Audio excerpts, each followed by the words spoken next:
Capítulo 3 de un curso de milagros. La percepción inocente.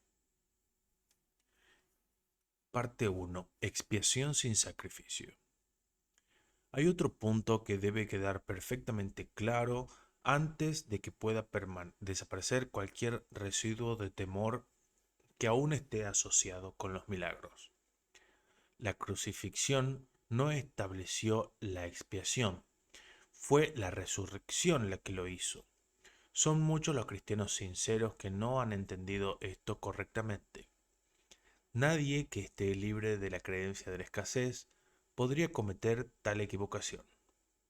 Si se examina la crucifixión desde un punto de vista invertido, parece como si Dios hubiese permitido e incluso fomentado el que uno de sus hijos sufriese por ser bueno. Esa desafortunada interpretación que surgió como resultado de la proyección ha llevado a muchas personas a vivir sumamente atemorizadas de Dios. Tales conceptos antirreligiosos se infiltran en muchas religiones. El auténtico cristiano, sin embargo, debería hacer una pausa y preguntarse, ¿cómo iba a ser posible esto? ¿Cómo iba a ser posible que Dios mismo fuese capaz de albergar el tipo de pensamiento que sus propias palabras han señalado claramente que es indigno de su Hijo? La mejor defensa, como de costumbre, consiste en no atacar la posición de otro, sino más bien en proteger la verdad. No es muestra de sensatez aceptar un concepto si para justificarlo tienes que invertir todo un marco de referencia. Este procedimiento es doloroso en sus aplicaciones menores y verdaderamente trágico en una escala mayor. Con frecuencia, la persecución termina siendo un intento de justificar la terrible y errónea percepción de que Dios mismo persiguió a su propio Hijo en nombre de la salvación. Ni siquiera las palabras mismas tienen sentido. Superar esto ha sido sumamente difícil, pues si bien este error no es más difícil de corregir que cualquier otro, son muchos los que no han estado dispuestos a abandonarlo en vista de su eminente valor como defensa. Un ejemplo menos dramático es el del padre que dice, esto me duele más a mí que a ti, pero se siente exonerado de darle una paliza a su hijo. ¿Cree que nuestro Padre piensa realmente así? Es tan esencial eliminar cualquier pensamiento de este tipo que debemos asegurarnos de que nada semejante permanezca en tu mente. Yo no fui castigado porque tú fueras malo. La lección completamente benévola que la expiación enseña se echa a perder si se mancilla con cualquiera de las formas en que esta clase de distorsión se manifiesta. La afirmación mía es la venganza, dice el Señor, es una percepción falsa mediante la cual uno le atribuye a Dios su propio pasado malvado. Este pasado malvado no tiene nada que ver con Dios. Él no lo creó ni tampoco lo sustenta. Dios no cree en el castigo. Su mente no crea de esa manera. Dios no tiene nada contra ti por razón de tus malas acciones. ¿Cómo sería posible entonces que me hubiese acusado a mí por ellas? Asegúrate de que reconoces cuán absolutamente imposible es esa suposición y también de que procede enteramente de la proyección.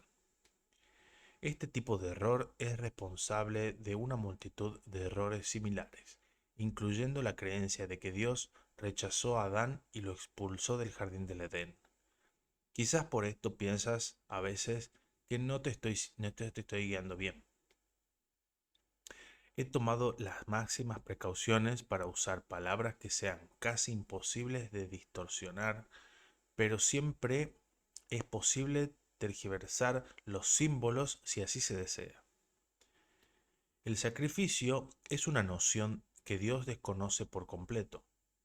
Procede únicamente del miedo y los que tienen miedo pueden ser crueles. Cualquier forma de sacrificio es una violación de mi exhortación a que debes ser misericordioso tal como tu Padre en el cielo lo es. A muchos cristianos les ha resultado difícil darse cuenta de que esto les atañe a ellos. Los buenos maestros nunca aterrorizan a sus estudiantes. Aterrorizar es atacar, y como resultado de ello se produce un rechazo de lo que el maestro ofrece, malográndose así el aprendizaje. Se me ha llamado correctamente el Cordero de Dios que quita los pecados del mundo. Mas quienes representan al Cordero manchado de sangre no entienden el significado del símbolo. Si se entiende correctamente, es un símbolo muy simple que habla de mi inocencia.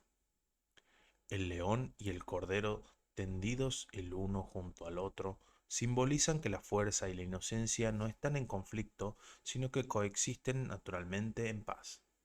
Bienaventurados los puros de corazón, porque ellos verán a Dios.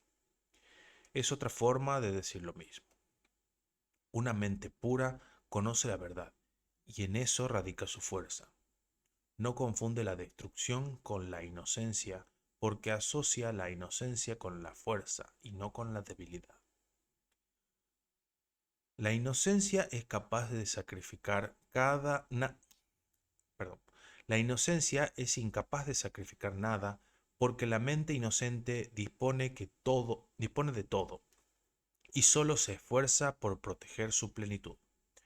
No puede proyectar, tan solo puede honrar a otras mentes, porque honrar a otros es el saludo natural de los verdaderamente amados hacia los que son como ellos. El Cordero quita los pecados del mundo en el sentido de que el estado de inocencia o gracia es uno en el que el significado de la expiación es perfectamente obvio. La expiación carece por completo de ambigüedad. Es perfectamente inequívoca porque existe en la luz. Únicamente los intentos de ocultarla en las tinieblas han hecho que sea inaccesible para aquellos que eligen no ver. La expiación de por sí solo irradia verdad. Es por lo tanto el epítome de la mansedumbre y derrama únicamente bendiciones. No podría hacer esto, no podría hacer eso si procediese de cualquier otra fuente que no fuera la perfecta inocencia. La inocencia es sabiduría porque no tiene conciencia del mal y el mal no existe. No obstante, es perfectamente consciente de todo lo que es verdad. La resurrección demostró que nada puede destruir a la verdad. El bien puede resistir cualquier clase de mal, al igual que la luz disipa cualquier clase de oscuridad. La expiación es, por lo tanto, la lección perfecta. Es la demostración concluyente de que todas las demás lecciones que enseñé son ciertas. Si puedes aceptar esta generalización ahora, no tendrás necesidad de aprender muchas lecciones de menor importancia. Basta con que creas esto para que te liberes de todos tus errores. La inocencia de Dios es el verdadero estado mental de su Hijo. En ese estado tu mente conoce a Dios, pues Dios no es algo simbólico, Dios es un hecho. Cuando conoces a su Hijo tal como es, te das cuenta de que la expiación y no el sacrificio es la única ofrenda apropiada para el altar de Dios, en el que sólo la perfección tiene cabida. El entendimiento de los inocentes es la verdad. Por eso es por lo que sus altares son verdaderamente radiantes. 2. Los milagros y la percepción verdadera. He afirmado que los conceptos básicos a los que este curso hace referencia no admiten grados. Algunos conceptos fundamentales no pueden entenderse en función de sus opuestos. Es imposible concebir la luz y la oscuridad o todo y nada como posibles compatibles. Estos conceptos son o completamente verdaderos o completamente falsos. Es esencial que te des cuenta de que tu pensamiento seguirá siendo errático hasta que te comprometas firmemente con la luz o con la oscuridad. No obstante, un compromiso firme con la oscuridad o con la nada es imposible. No hay nadie que haya vivido que no haya experimentado alguna luz o alguna cosa. Nadie es capaz, pues, de negar completamente la verdad, aunque piense que puede. La inocencia no es un atributo parcial, no es real hasta que es total. Los que son parcialmente inocentes a veces tienden a actuar de manera insensata. Su inocencia no pasa a ser sabiduría mientras no se convierta en un punto de vista de aplicación universal. La percepción verdadera o percepción inocente significa que nunca percibes falsamente y que siempre ves correctamente.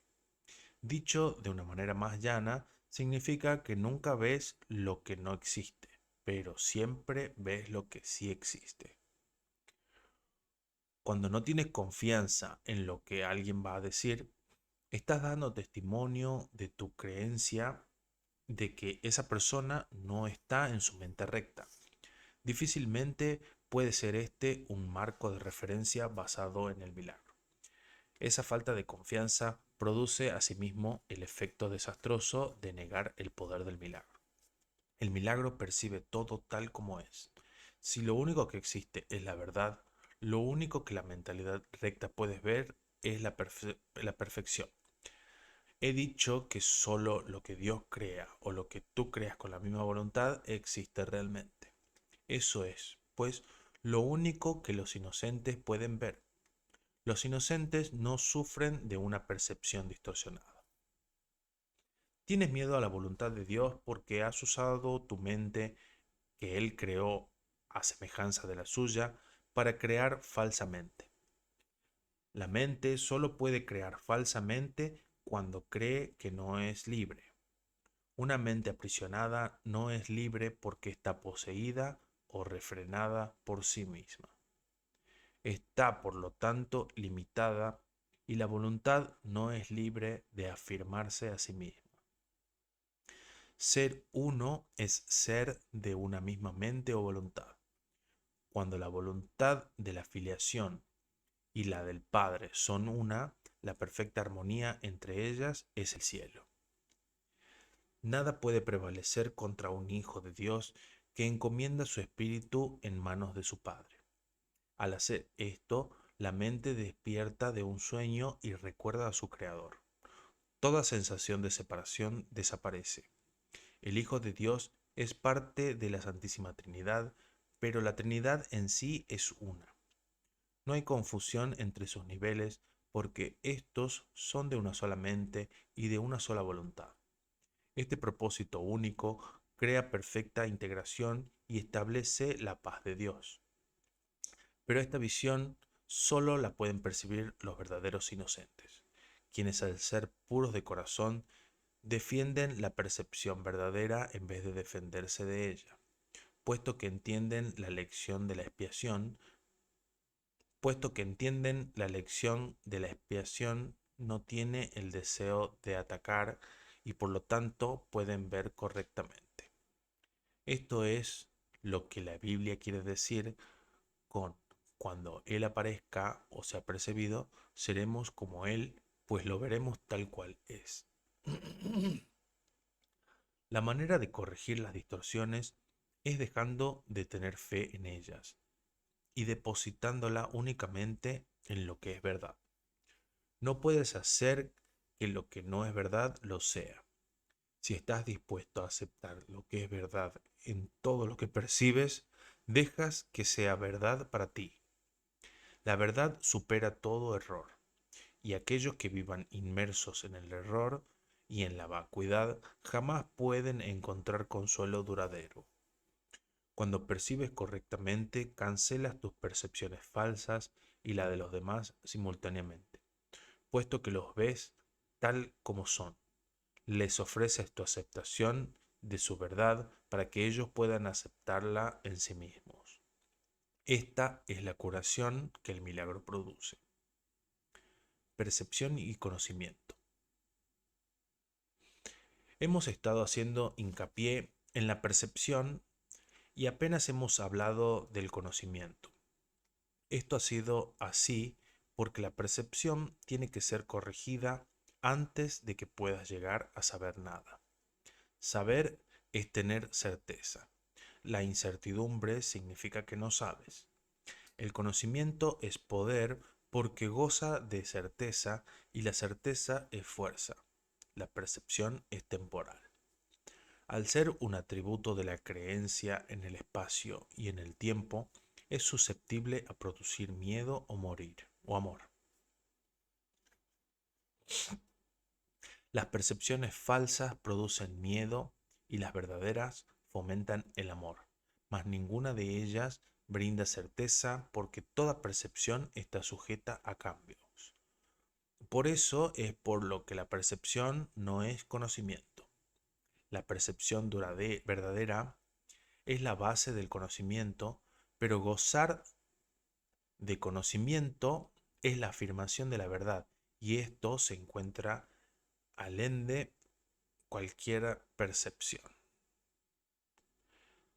Todas tus dificultades proceden del hecho de que no te reconoces a ti mismo, ni reconoces a tu hermano, ni reconoces a Dios. Reconocer significa conocer de nuevo, implicando que antes gozabas de conocimiento.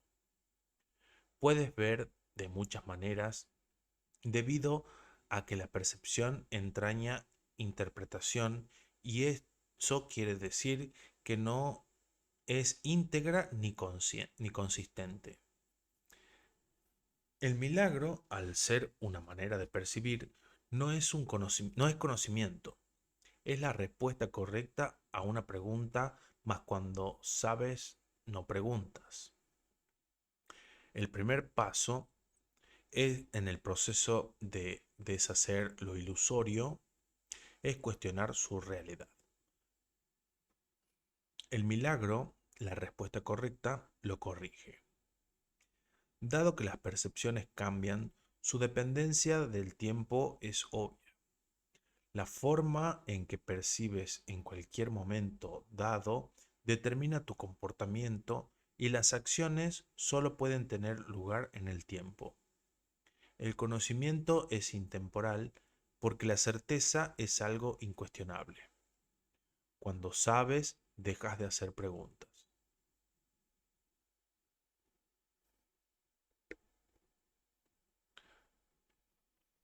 La mente que cuestiona se percibe a sí misma en el tiempo y por lo tanto busca respuestas en el futuro.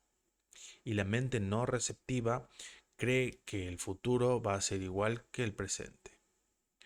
Esto da lugar a un estado de aparente estabilidad que es normalmente un intento de contrarrestar el miedo subyacente de que el futuro va a ser peor que el presente. Este miedo coarta enteramente la tendencia a cuestionar. La verdadera visión es la percepción natural de la visión espiritual, pero es todavía una corrección en vez de un hecho. La visión espiritual es simbólica, por lo tanto, no es un instrumento de conocimiento. Es, no obstante, un medio de percepción correcta, lo cual la sitúa dentro del propio ámbito del milagro. Una visión de Dios sería un milagro más que una revelación. El hecho en sí de que la percepción esté involucrada demuestra que la experiencia no pertenece a la esfera del conocimiento. De ahí que las visiones, por muy santas que sean, son efímeras. La Biblia te exhorta a que te conozcas a ti mismo, o lo que es igual a que tengas certeza. La certeza es siempre algo propio de Dios. Cuando amas a alguien, lo has percibido tal como es, y esto te permite conocerlo. Hasta que no lo percibas primero tal como es, no lo podrás conocer. Mientras siga cuestionando lo que Él es, estarás indicando claramente que no conoces a Dios. La certeza no requiere acción. Cuando dices que estás actuando basándote en tu conocimiento, estás confundiendo el conocimiento con la percepción. El conocimiento provee la fuerza para el pensamiento creador, no para la acción recta. La percepción, el milagro y la acción están estrechamente vinculados. El conocimiento es el resultado de la revelación y genera solo pensamiento. La percepción, aún en su forma más espiritualizada, incluye el cuerpo. El conocimiento procede del altar interno y es intemporal porque goza de certeza. No es lo mismo percibir la verdad que conocerla. Una percepción correcta es necesaria antes de que Dios pueda comunicarse directamente con sus altares, los cuales Él estableció en sus hijos. En dichos altares es donde Él puede comunicar su certeza y su conocimiento inevitablemente,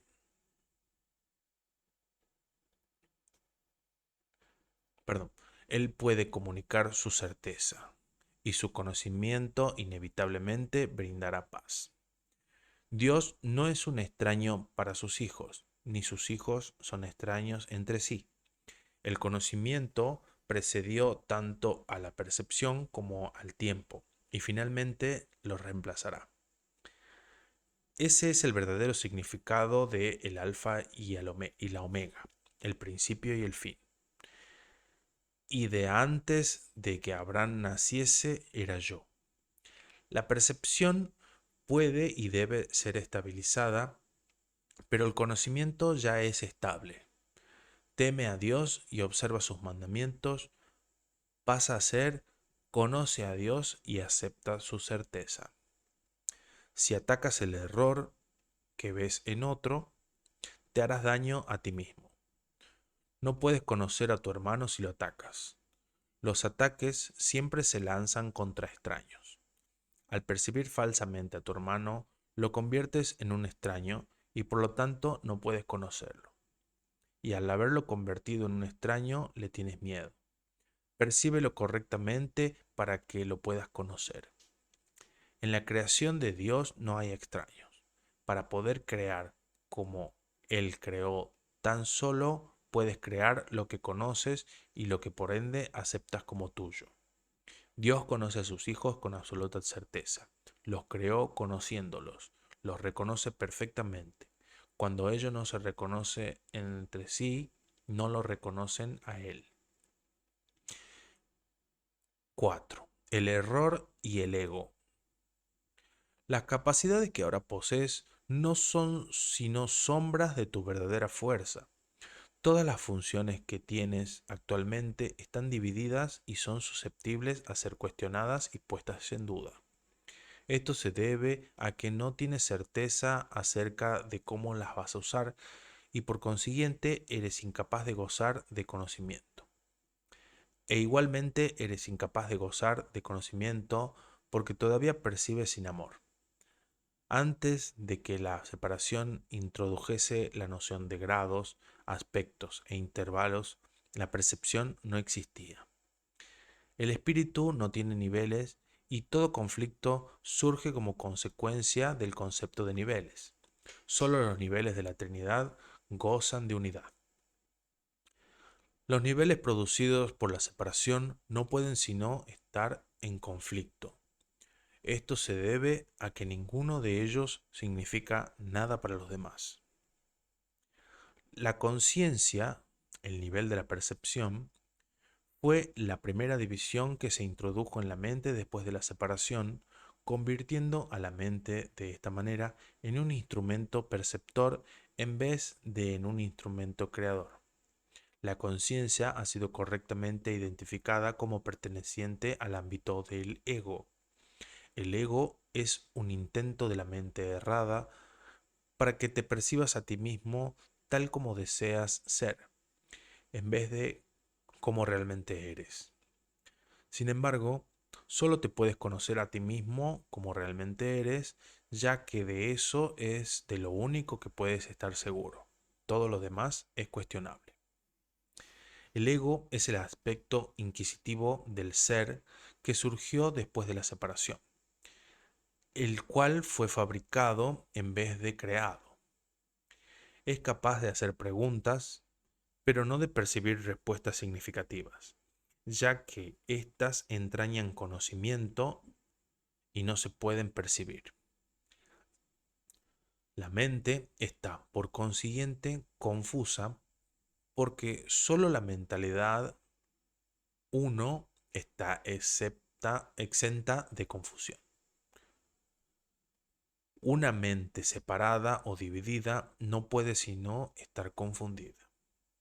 Tiene necesariamente que sentirse incierta acerca de lo que es, y no puede sino estar en conflicto, puesto que está en desacuerdo consigo misma. Esto hace que sus aspectos sean extraños entre sí, y esta es la esencia de la condición propensa al miedo, en la que el ataque siempre es posible. Tal como te percibes a ti mismo, tienes todas las razones del mundo para sentirte atemorizado. De ahí que no te puedas liberar del miedo hasta que te des cuenta. No solo de lo que no te creas, no solo de que no te creaste a ti mismo, sino que tampoco habrías podido hacerlo. Nunca podrás hacer que tus percepciones falsas sean verdaderas y tu creación no se ve afectada en modo alguno por tu error. Por eso es por lo que en última instancia tienes que optar por subsanar la separación. No se debe confundir a la mente que goza de conocimiento con la mentalidad recta, ya que solo esta última está vinculada con la percepción verdadera. Puedes estar en tu mentalidad recta o en tu mentalidad errada, y aún esto es cuestión de grados, lo cual demuestra claramente que ninguna de ellas tiene nada que ver con el conocimiento. El término mentalidad recta se debe entender como aquello que corrige la mentalidad errada, y se refiere al estado mental que induce a una percepción fidedigna. Es un estado de mentalidad milagrosa porque sana la percepción errónea, lo cual es ciertamente un milagro en vista de cómo te percibes a ti mismo. La percepción siempre entraña algún uso inadecuado de la mente, puesto que la lleva a áreas de incertidumbre. La mente es muy activa. Cuando elige estar separada, elige percibir. Hasta ese momento su voluntad es únicamente gozar de conocimiento. Perdón, hasta ese momento su voluntad es únicamente gozar de conocimiento. Una vez que ha elegido percibir, no puede sino elegir de manera ambigua.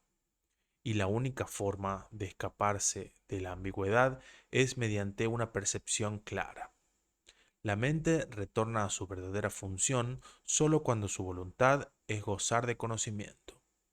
Esto la pone al servicio del espíritu, donde la percepción cambia.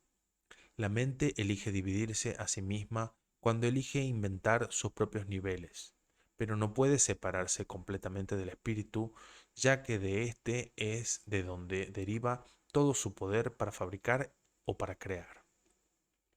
Aún en la creación falsa, la mente está afirmando su fuente, pues de otro modo simplemente dejaría de existir.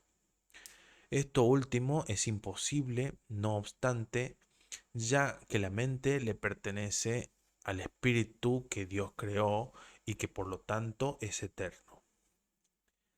La capacidad de percibir hizo que el cuerpo fuese posible, ya que tienes que percibir algo y percibirlo con algo.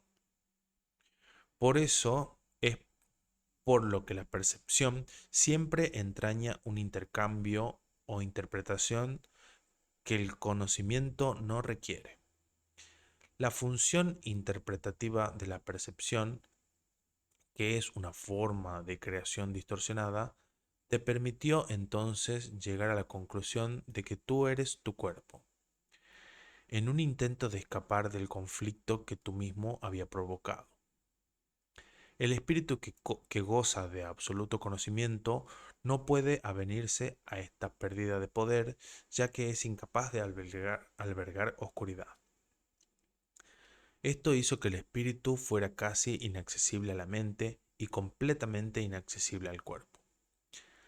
A partir de ahí se percibió al espíritu como una amenaza, puesto que la luz disipa la oscuridad al mostrarse simplemente que ésta no existe. La verdad siempre prevalecerá sobre el error de este modo. No puede ser este un proceso activo de corrección porque, como ya he puesto de relieve, el conocimiento no hace nada. Puede ser percibido como un agresor, pero no puede atacar. Lo que tú percibes como su ataque es tu propio vago reconocimiento de que el conocimiento siempre se puede recordar al no haber sido nunca destruido. Dios y sus creaciones permanecen a salvo y por lo tanto saben que no existe ninguna creación falsa. La verdad no puede lidiar con los errores perdón, la verdad no puede lidiar con los errores que tú deseas conservar. Yo fui un hombre que recordó al espíritu y su conocimiento.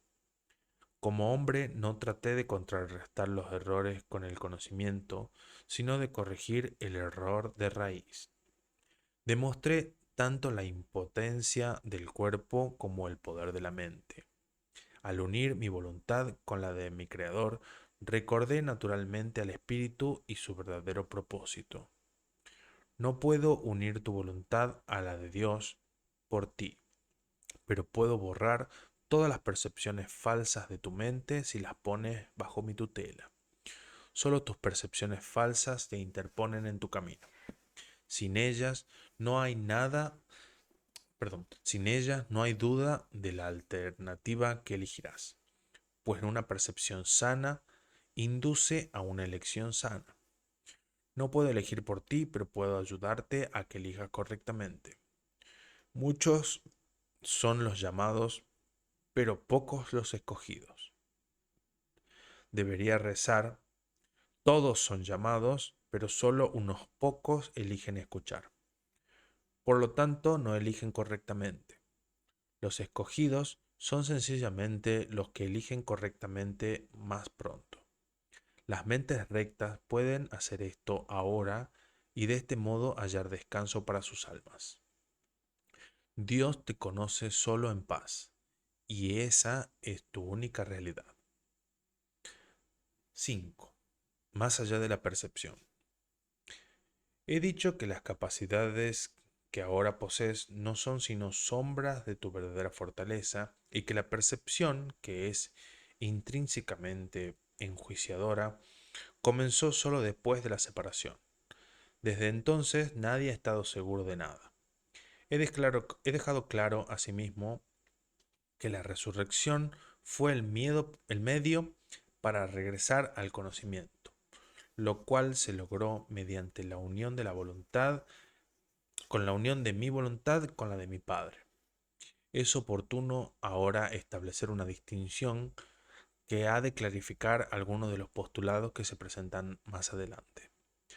Desde que se produjo la separación, ha habido una gran confusión entre las palabras crear y fabricar. Cuando fabricas algo, lo haces como resultado de una sensación específica de carencia o de necesidad. Nada que se haya hecho con un propósito específico tiene la capacidad de poder generalizarse.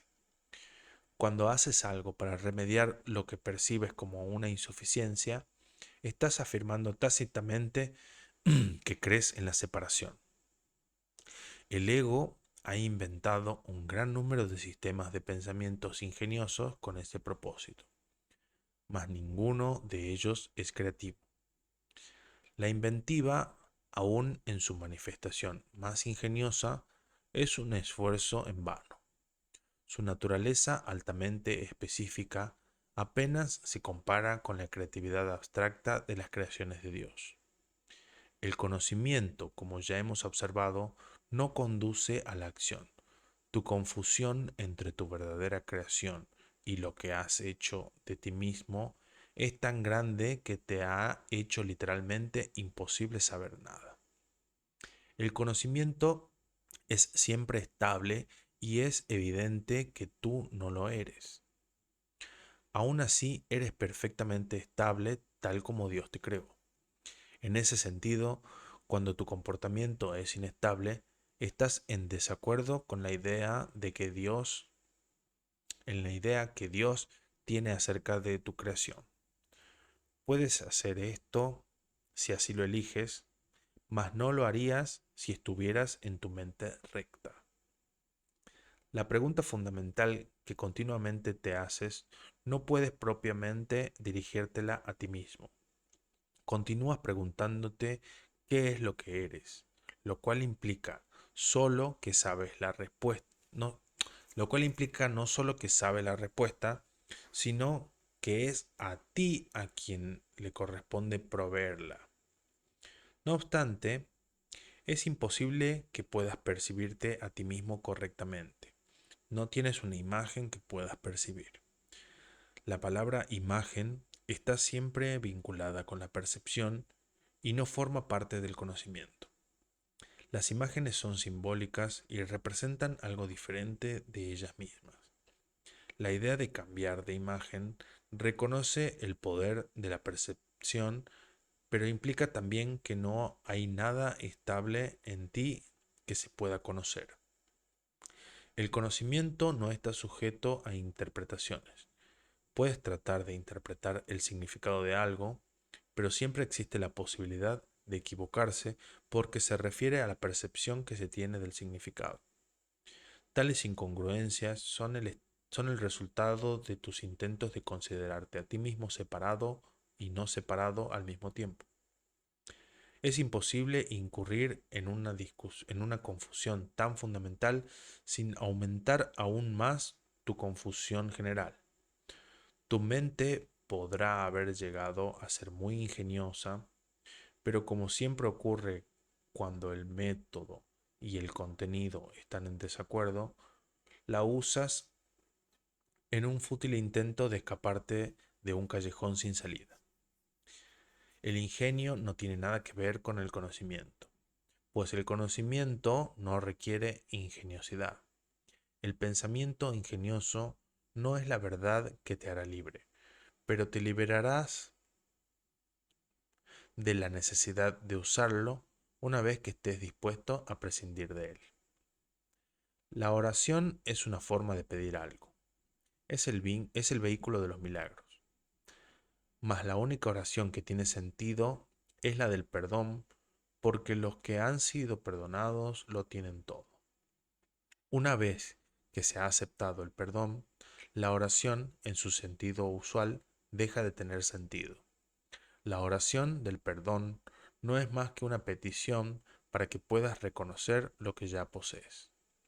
Cuando elegiste la percepción en vez del conocimiento, te colocaste en una posición en la que solo percibiendo milagrosamente podías parecerte a tu Padre.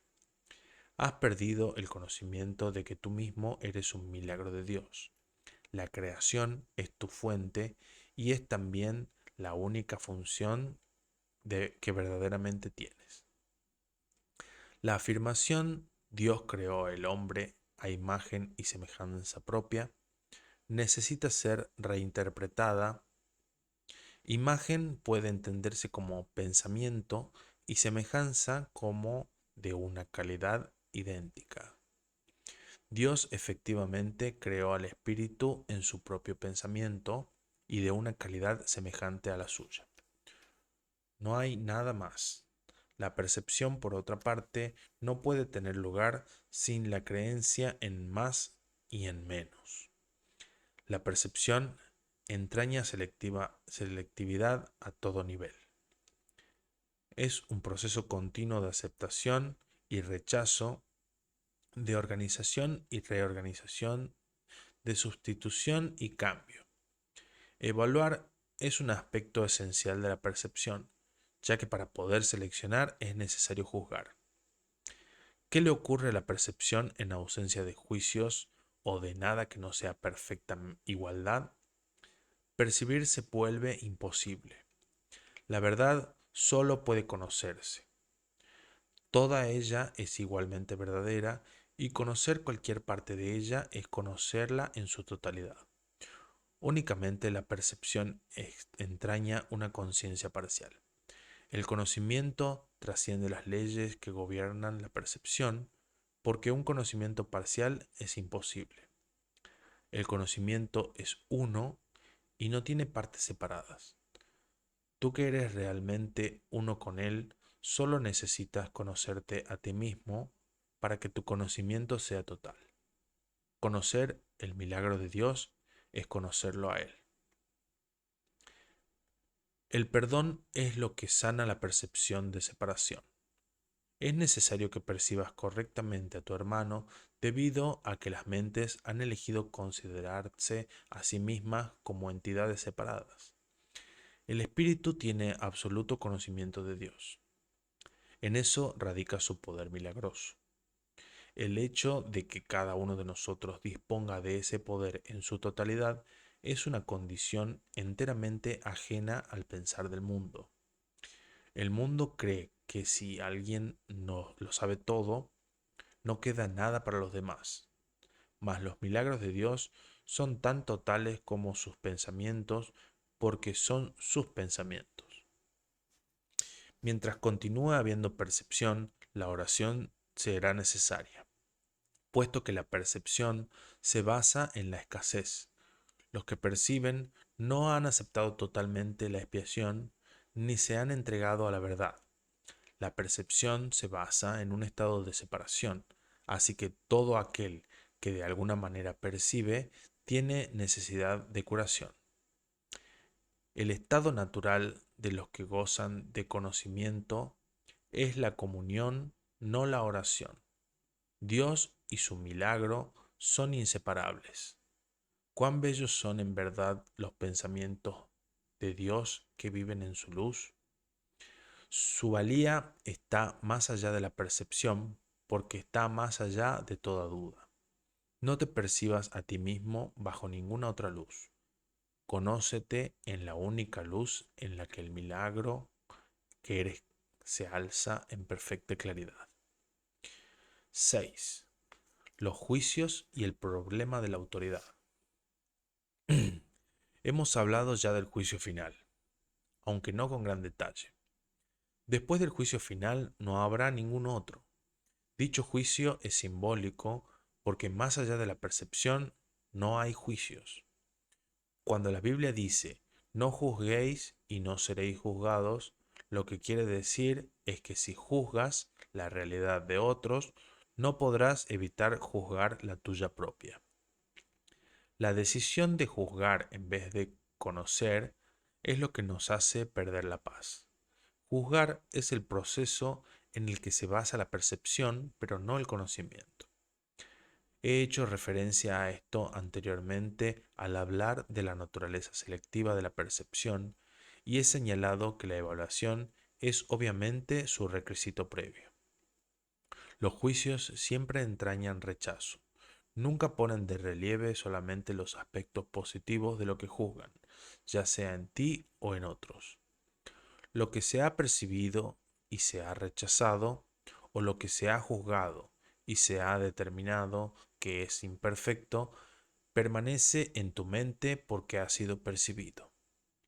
Una de las ilusiones de las que adoleces es la creencia de que los juicios que emites no tienen ningún efecto. Esto no puede ser verdad a menos que también creas que aquello contra lo que has juzgado no existe. Obviamente no crees esto, pues de lo contrario no lo habrías juzgado. En última instancia, no importa si tus juicios son acertados o no, puesto que en cualquier caso estás depositando tu fe en lo irreal. Esto es inevitable independientemente del tipo de juicio de que se trate. ya que juzgar implica que abrigas la creencia de que la realidad está a tu disposición para que puedas seleccionar de ella lo que mejor te parezca.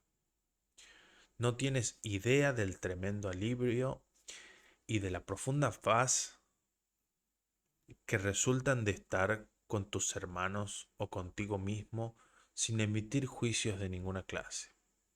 Cuando reconozcas lo que eres y lo que tus hermanos son, te darás cuenta de que juzgarlos de cualquier forma que sea no tiene sentido. De hecho, pierdes el significado de lo que ellos son precisamente porque los juzgas. Toda incertidumbre procede de la creencia de que es imprescindible juzgar. No tienes que juzgar para organizar tu vida. Y definitivamente no tienes que hacerlo para organizarte a ti mismo. En presencia del conocimiento, todo juicio queda automáticamente suspendido. Y este es el proceso que le permite al conocimiento reemplazar la percepción. Tienes miedo de todo aquello que has percibido y te has negado a aceptar. Crees que por haberte negado a aceptarlo, has perdido control sobre ello. Por eso es por lo que lo ves en pesadillas o disfrazado bajo apariencias agradables en lo que parecen ser tus sueños más felices. Nada que te hayas negado a aceptar puede ser llevado a la conciencia. De por sí no es peligroso, pero tú has hecho que a ti te parezca que lo es. Cuando te sientes cansado es porque te has juzgado a ti mismo como capaz de estar cansado. Cuando te ríes de alguien es porque lo has juzgado como poco valioso.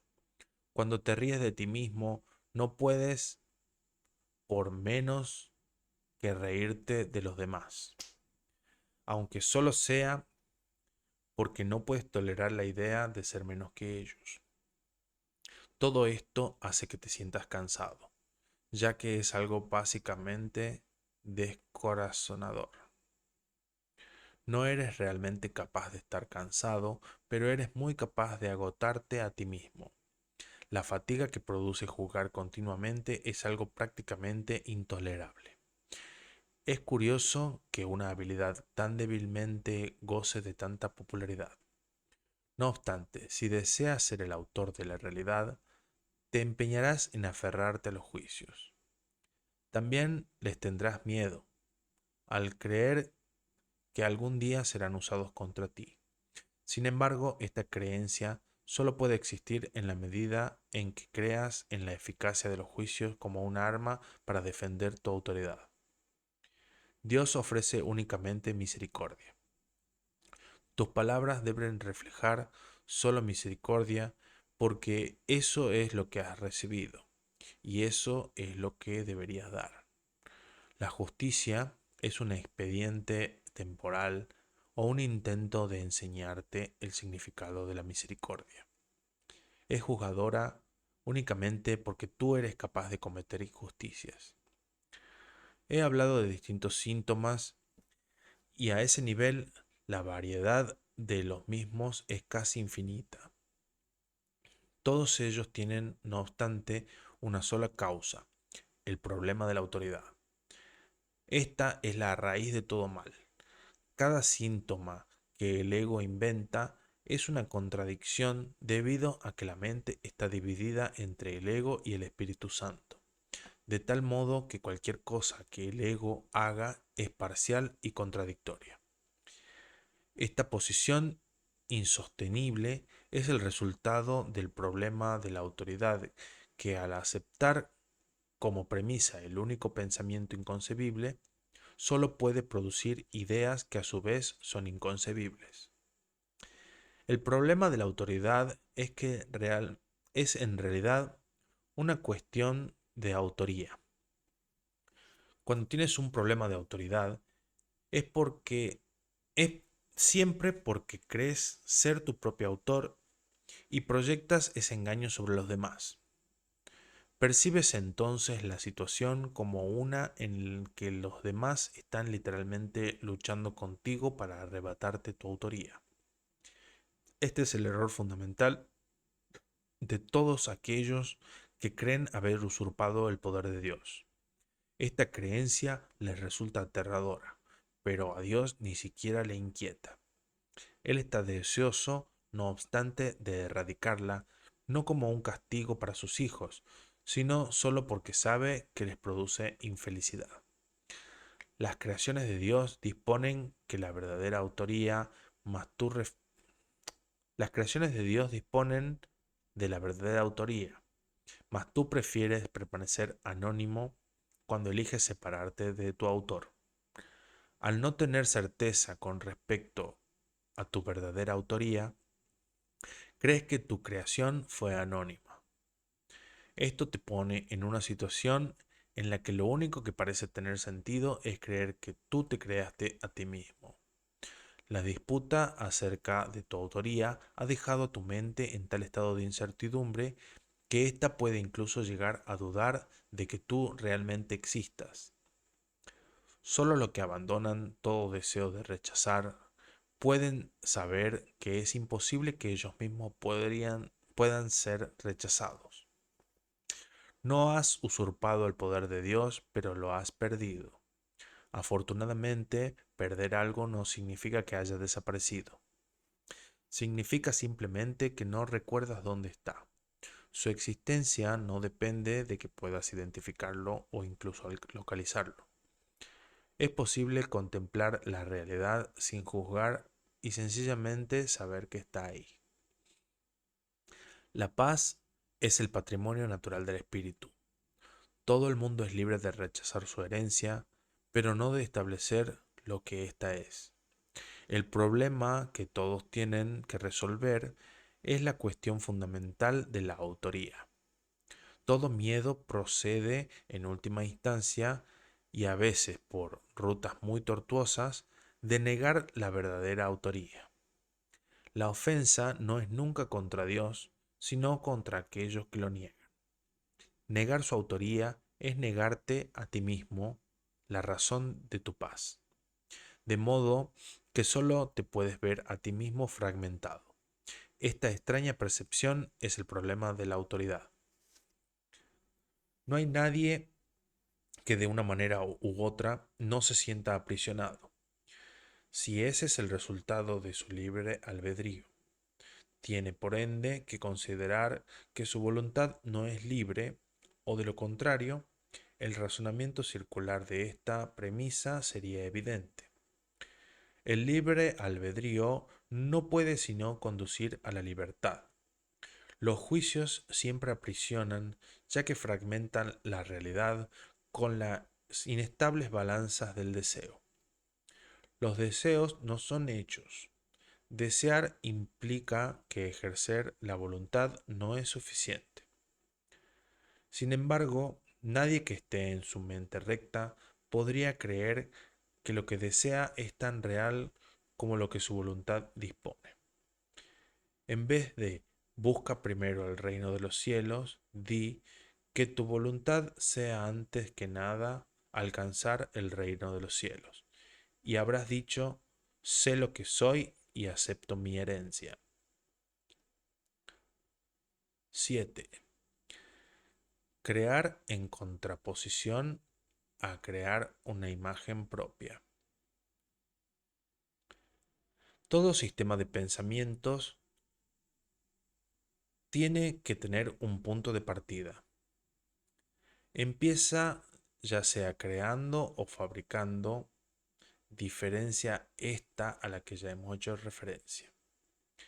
La semejanza entre ambas cosas reside en el poder que tienen como cimientos, su diferencia en lo que descansa sobre ellas. Ambas son piedras angulares de sistemas de creencia por las que uno rige su vida. Creer en un sistema de pensamiento basado en mentiras es débil, es un error. Perdón, creer en un sistema de pensamiento basado en mentiras, creer que un pensamiento, perdón, creer que un sistema de pensamientos basado en mentiras es débil es un error. Nada que un hijo de Dios haya hecho carece de poder. Es esencial que te des cuenta de esto, pues de lo contrario no podrás escapar de la prisión que tú mismo has construido. No puedes resolver el problema de la autoridad menospreciando el poder de tu mente. Hacer esto es engañarte a ti mismo y ello te hará daño porque realmente comprendes el poder de la mente. Comprendes también que no puedes debilitarla, de la misma manera en que tampoco puedes debilitar a Dios. El diablo es un concepto aterrador porque parece ser sumamente poderoso y sumamente dinámico. Se le percibe como una fuerza que lucha contra Dios por la posesión de sus creaciones. El diablo engaña con mentiras y erige reinos en los que todo está en directa oposición a Dios. Sin embargo, atrae a los hombres en vez de repelerlos, y ellos están dispuestos a venderles su alma a cambio de regalos sin ningún valor. Esto no tiene ningún sentido. Hemos hablado ya de la caída o separación, mas su significado tiene que comprenderse claramente. La separación es un sistema de pensamiento que, si bien es bastante real en el tiempo, en la eternidad no lo es en absoluto. Para el creyente, todas sus creencias son ciertas. En el jardín simbólico se prohibió la fruta de un solo árbol, mas Dios no pudo haberla prohibido, o de lo contrario, nadie le habría podido comer. Si Dios conoce a sus hijos, y yo te aseguro que los conoce, ¿cómo iba a ponerlos en una situación en la que su propia destrucción fuera posible? Al árbol prohibido se le llamó el árbol del conocimiento.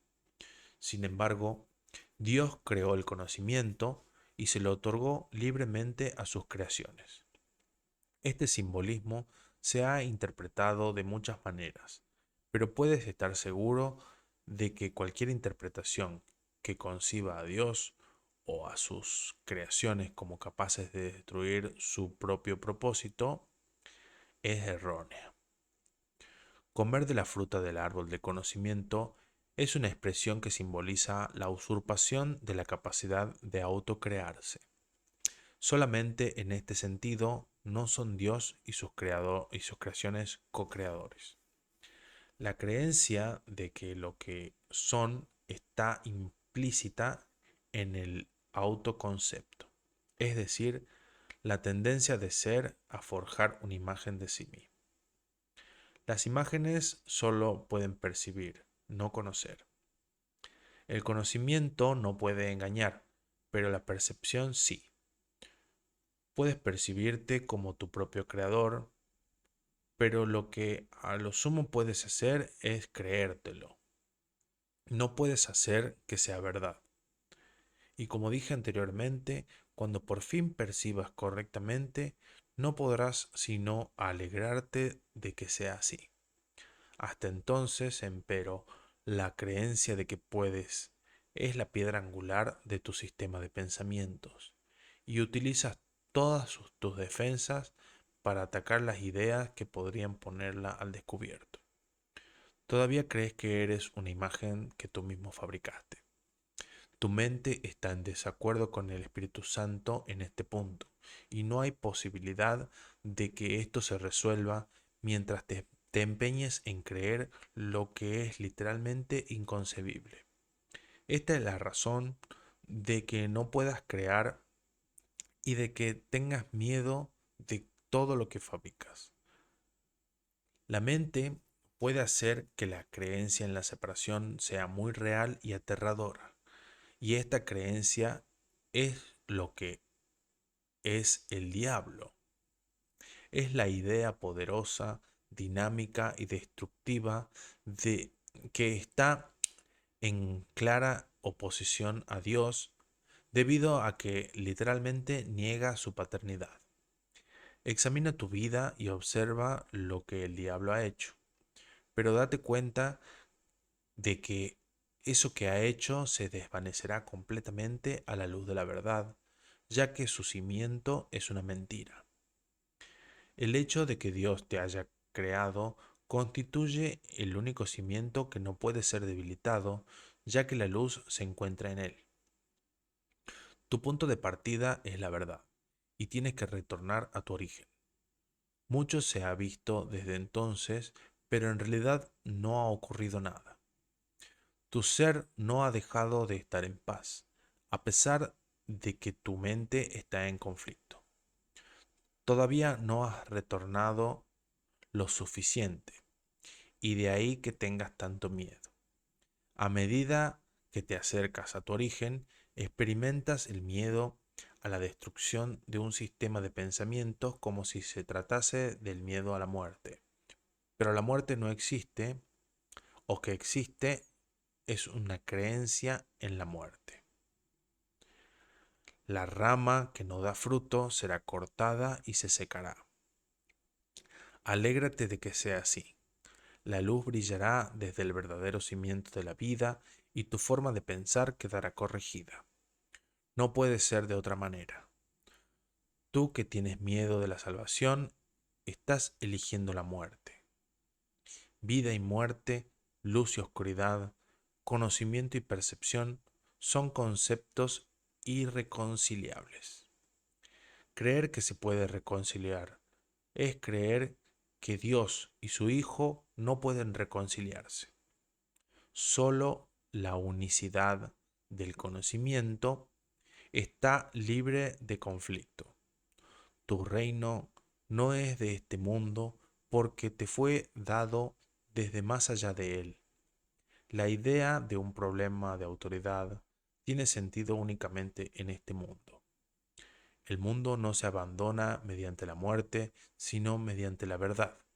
Y la verdad solo la pueden conocer aquellos para quienes el reino fue creado y por quienes espera.